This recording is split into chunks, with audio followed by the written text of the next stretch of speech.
Hi friends, শুরু করছি কথাস রান্নাঘর অ্যান্ড ডেইলি লাইফ। অনেকদিন পরে আমি তোমাদের সামনে ভিডিও নিয়ে এসেছি। তো আজকে আমার ইচ্ছে হলো যে আমি একটু বাড়িতে চিলি চিকেন বানাবো। তো চিলি চিকেন বানানো সহজ, সেটা তোমরা সবাই জানো কিভাবে বানাতে হয়। তো আমি কিভাবে বানাচ্ছি সেটাই তোমাদের সঙ্গে শেয়ার করছি আজকে। চিলি চিকেন বানাতে তাহলে উপকরণগুলো লাগছে, আমি এখানে মাংসের পিসগুলোকে ছোট ছোট করে কেটে রেখেছি। তো ওইখানে বোনই নিয়েছি, আমি এখানে বোনলেস ইউজ করিনি, উইথ বোনই নিয়েছি। আর এখানে পেঁয়াজ, লঙ্কা, রসুন, ক্যাপসিকাম এগুলো সব পরিমাণ মতো নিয়েছি, যতটা মাংসের জন্য লাগে। আর এছাড়া কর্নফ্লাওয়ার নিয়েছি, গোলমরিচের গুঁড়ো নিয়েছি, তারপর এছাড়া কাশ্মীরি লঙ্কার গুঁড়ো, এই নুন যা যা লাগে আর কি সেগুলো দিয়ে আমি টমেটো সস, সোয়া সস, আমি এখানে টমেটো সস আর সোয়া সসই ইউজ করছি, অন্য কোনো সস আমি চিলি চিকেনে মানে আমি ইউজ করি না আর কি। তো দেখো আমি কিভাবে বানাই।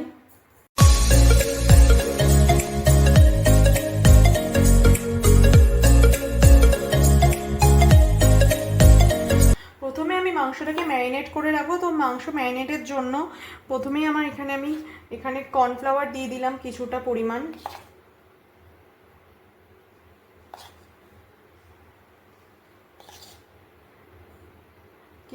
এখানে কর্নফ্লাওয়ার দিলাম। তারপরে এখানে সামান্য অল্প একটু গোলমরিচের গুঁড়ো দেব, আর প্লাস এছাড়া নুন দেব। নুন এখানে আমি আগে অল্পই দিচ্ছি।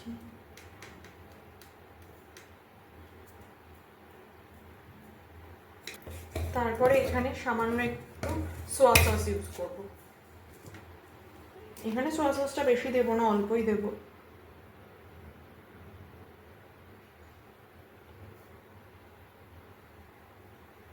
আর একটু সামান্য দিই।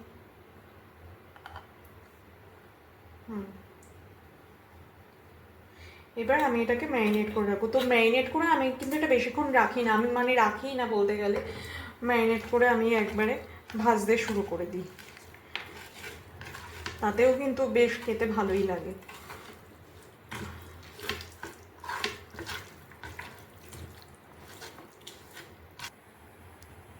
আমার ম্যারিনেট করা হয়ে গেছে, এবার আমি গ্যাস অন করে দিয়েছি। এবার তেলটা দিয়ে দেবো এখানে।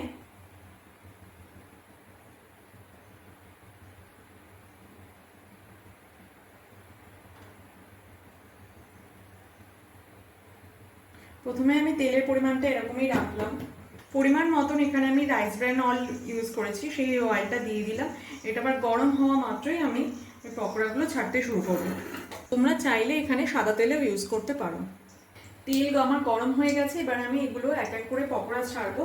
তো দেখতে থাকো পকোড়াগুলো আমি কিভাবে ভাজছি।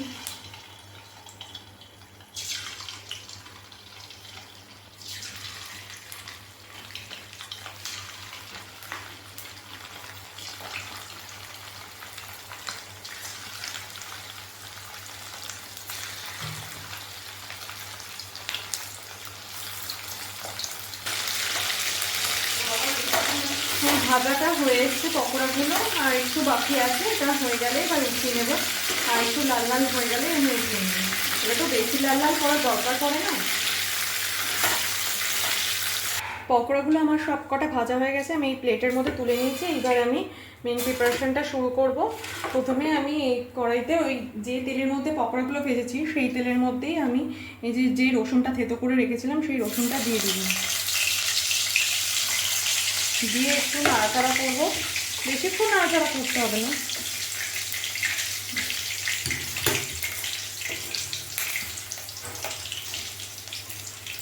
এখন থেকে একটু হালকা সেন্ট বেরিয়ে এসছে।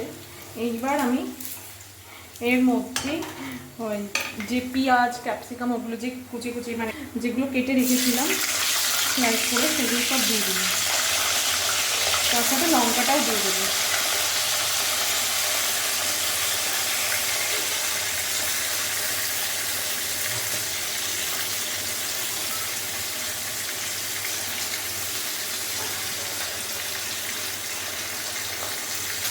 এবার আমি এগুলো ভালো করে নাড়াচাড়া করতে থাকবো। এগুলো কিন্তু বেশি কড়া করে ভাজতে লাগে না, এগুলো বেশি কড়া করে ভাজার দরকার পড়ে না। এবার আমি এর মধ্যে নুন দিয়ে দেবো, পরিমাণ মতো যে নুনটা দরকার সেই নুনটা দিয়ে দেবো।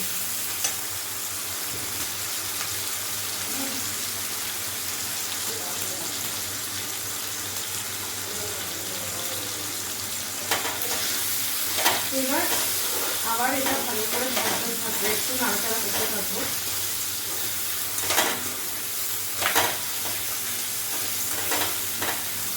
এবার আমি এর মধ্যে একটু সামান্য পরিমাণ কাশ্মীরি লঙ্কাগুলো দিয়ে দেবো। কাশ্মীরি লঙ্কাগুলো জাস্ট আমি একটু কালারটা আনার জন্য, তো বেশি লাগে না, একটু সামান্য একটু দিয়ে দিলাম।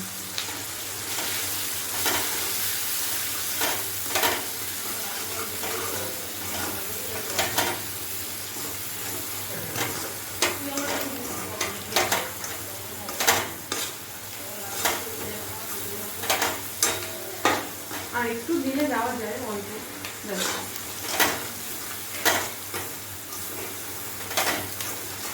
এইবার আমি এখানে টমেটো সস, সোয়া সস এগুলো দিয়ে দিলাম। প্রথমে আমি এখানে টমেটো সসটা দিয়ে দিলাম।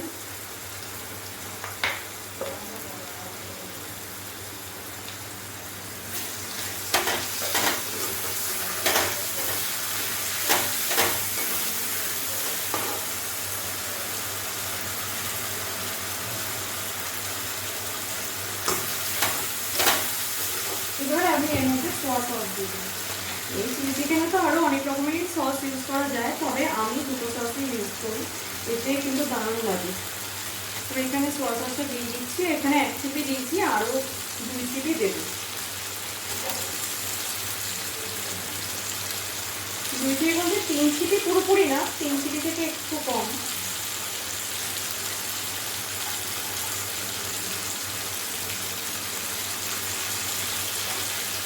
এবার আমি এটা আবার ভালো করে নাড়াচাড়া করবো।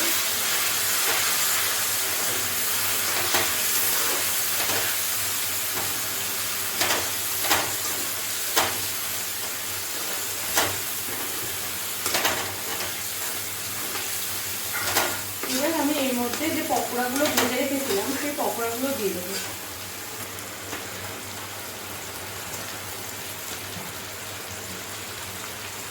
এবার একসঙ্গে একটু নাড়াচাড়া করবো।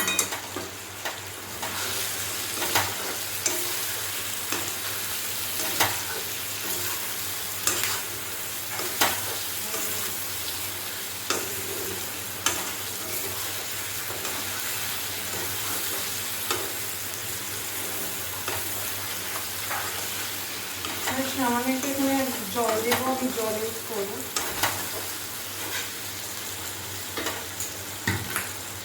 এখানে সামান্য একটু জল দিলাম, আরও একটু জলটা দিতে হবে, আমি আপাতত এরকম দিলাম। নাড়িয়ে চাইলে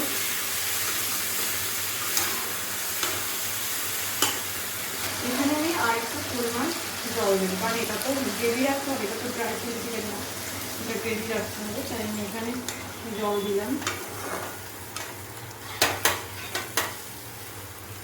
আর এমনিতেও তো এটা অনেকটা টেনে আসবে, যেহেতু আমি এখানে কর্নফ্লাওয়ার ইউজ করতে হয়।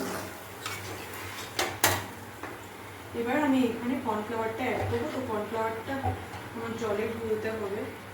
আমি এবার কর্নফ্লাওয়ারের মধ্যে জল দিয়ে এবার কর্নফ্লাওয়ারটা গোলাচ্ছি, তো এখানে আমার আর একটু সামান্য কর্নফ্লাওয়ার লাগবে।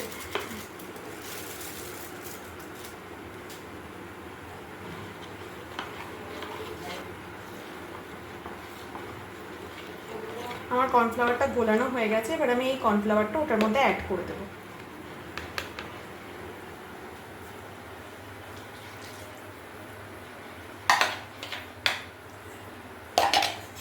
এটা ভালো করে নাড়াচাড়া করে হতে হবে।